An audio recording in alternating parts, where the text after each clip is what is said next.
pangatlo, live for the Master's reward. Matthew 25:23, sinabi ng kanyang Panginoon sa kanya, magaling ang iyong ginawa. Ikaw ay mabuti at tapat na alipin. Naging tapat ka sa kakaunting bagay, pamamahalain kita sa maraming bagay. Pumasok ka sa kagalakan ng iyong Panginoon.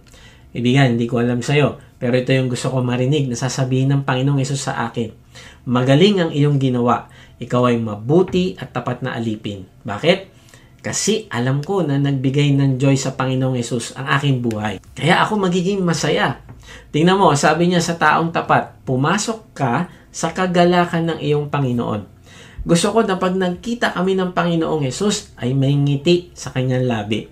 Hindi dahil naging sikat ako, hindi dahil marami ako na-accomplish sa mata ng mundo, kundi naging tapat ako sa anumang pinagkatiwala niya sa akin. Natigit sa lahat, Lord willing, napasaya ko ang puso ng aking Panginoon. Tingnan natin ulit ang sinabi niya, pumasok ka sa kagalakan ng iyong Panginoon. Hindi lang niya ibibigay ang gantimpala, iimbitahan ka pa niya sa kanyang sariling kagalakan. Wow! Ito palang reward na.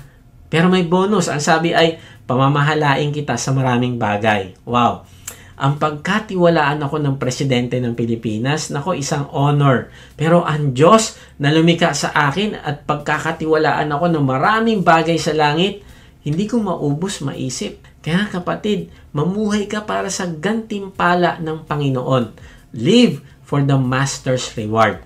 Hindi masama na ma-motivate tayo ng gantimpala. Sa totoo lang, may mali kung hindi tayo na-excite sa gantimpala ng Diyos. Kapag sinabi mong ayoko mag-serve kay Lord dahil sa reward, gagawin ko to nang walang iniisip na kapalit. Maganda pakinggan pero minsan pseudo-spiritual yan. Parang spiritual sa labas pero hindi align sa disenyo ng Diyos sa loob. Kasi tandaan natin, ang Diyos mismo ang naglagay ng desire sa puso natin para sa gantimpala. At hindi niya lang tayo pinapayagang asamin natin ito. Kung hindi, natutuwa pa siya kapag inaasam natin ito. Sabi nga sa Hebreo 11:6, ang lumalapit sa Diyos ay dapat maniwalang siya ay nagbibigay ng gantimpala sa mga taos-pusong humahanap sa Kanya. Kaibigan, rewarder ang Diyos. At siya mismo ang nagsabing, hanapin mo ako. At habang hinahanap mo ako, hayaan mong mangarap ka rin sa mga gantimpala kung nakalaan sa iyo. Ano ibig ko sabihin? Halimbawa, sinabihan ko ang isa sa mga anak ko, anak, kung aayusin mo ang buong bakuran natin, lilinisin mo ito sa Sabado, bibigyan kita ng 500 pesos at isasama kita sa paborito mong restaurant. Tanong, masama ba kung ine-expect niya yung 500 pesos? Masama bang ma-excite siya na kumain kami sa labas? Hindi, di ba? Ako ang nag-alok, ako ang nagplano at gusto ko rin gustuhin niya yung gantimpala. Ganon din si Lord. May mga nagsasabi, si Lord wala namang utang na loob sa atin. Dapat nga maglingkod tayo sa Kanya kahit walang kapalit. Totoo naman. Hindi tayo dapat mag-demand kay Lord. Hindi natin pwedeng sabihin, Lord, nag-serve ako ha?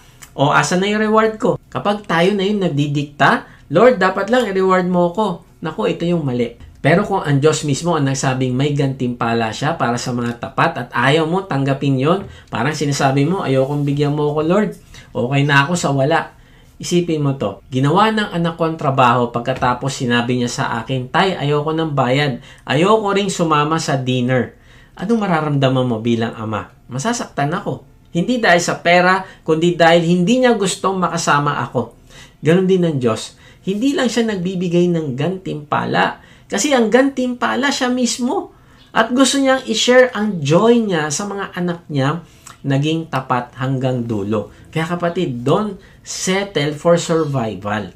Live for the Master's reward. Ibigay mo lahat. Magsikap ka, maglingkod ka, magmahal ka, magpatawad ka. Dahil may gantimpalang darating. Hindi lang regalo, kundi mismong kagalakan ng Panginoon. Gagantimpalaan ng Diyos ang isang batang lalaki na bibili sana ng bola ng basketball pero binigay na lang niya sa gawain ng Diyos. Gagantimpalaan niya ang isang kabataan na pinili ang kalinisan at kabanalan kahit ang paligid niya puno ng tukso. Gagantimpalaan niya ang asawa na buong pusong nag-alaga sa asawa niya na may Alzheimer's.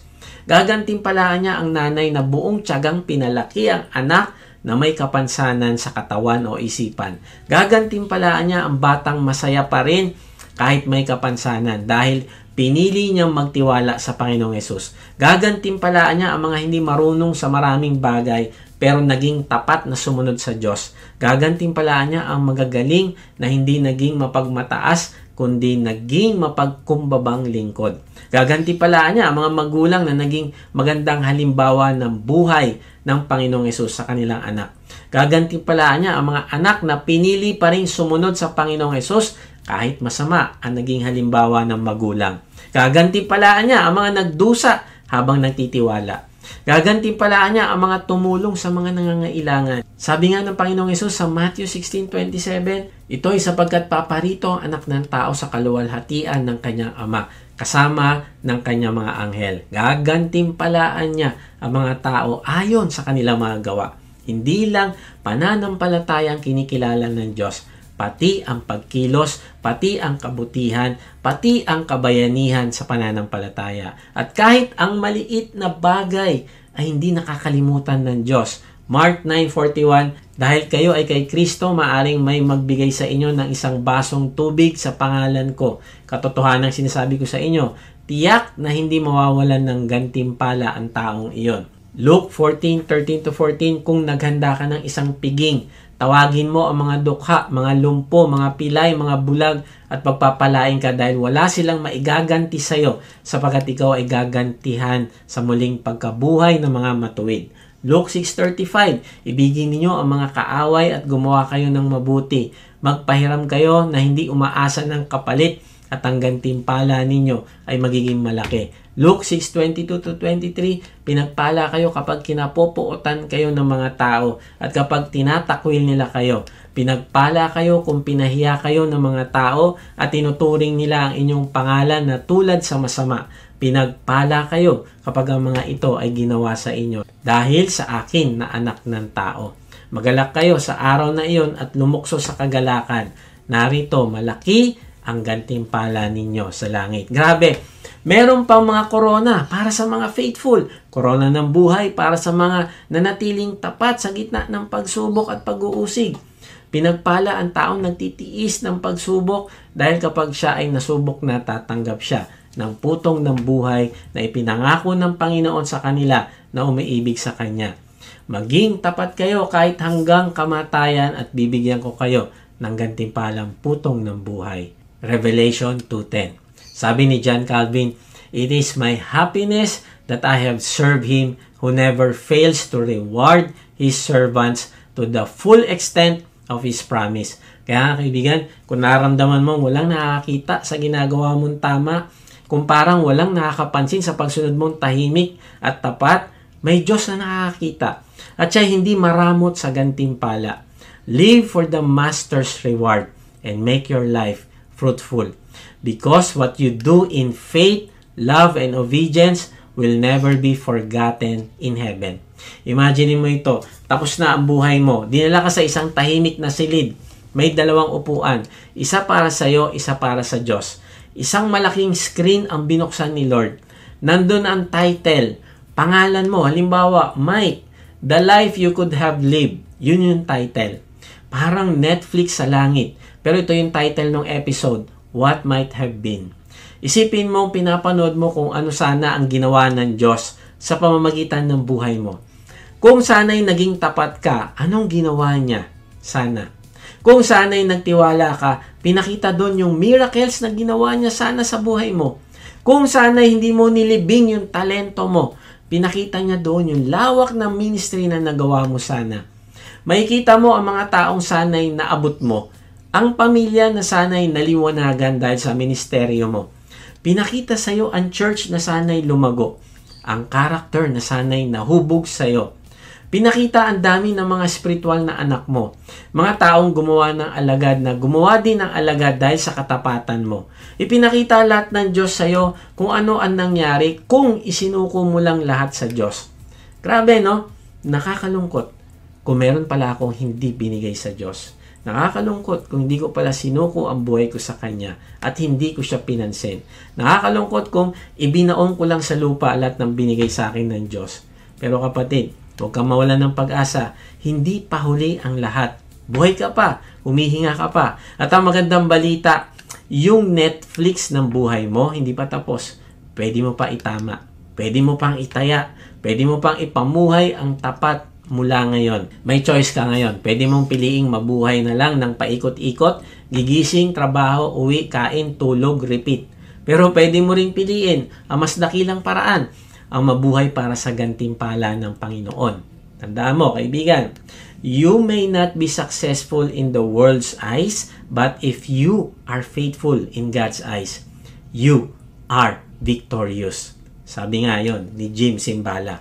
So, live for the Master's reward. Huwag kang mabuhay para sa likes, promotions, o applause ng mundo. Mamuhay ka para marinig mo balang araw, magaling, mabuti at tapat na alipin, pumasok ka sa aking kagalakan. Make your life fruitful. Finish well. Live for His well done.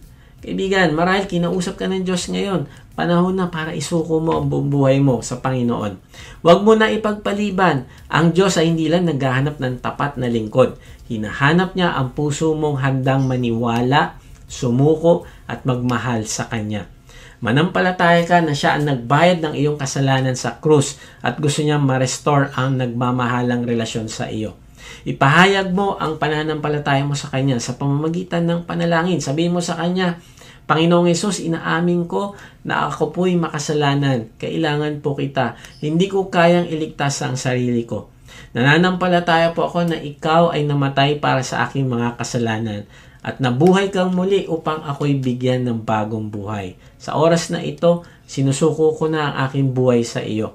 Pumasok ka sa aking puso, maging Panginoon ka at tagapagligtas ng buhay ko. Simula ngayon, nais kong mamuhay, hindi para sa sarili ko, kundi para sa iyo.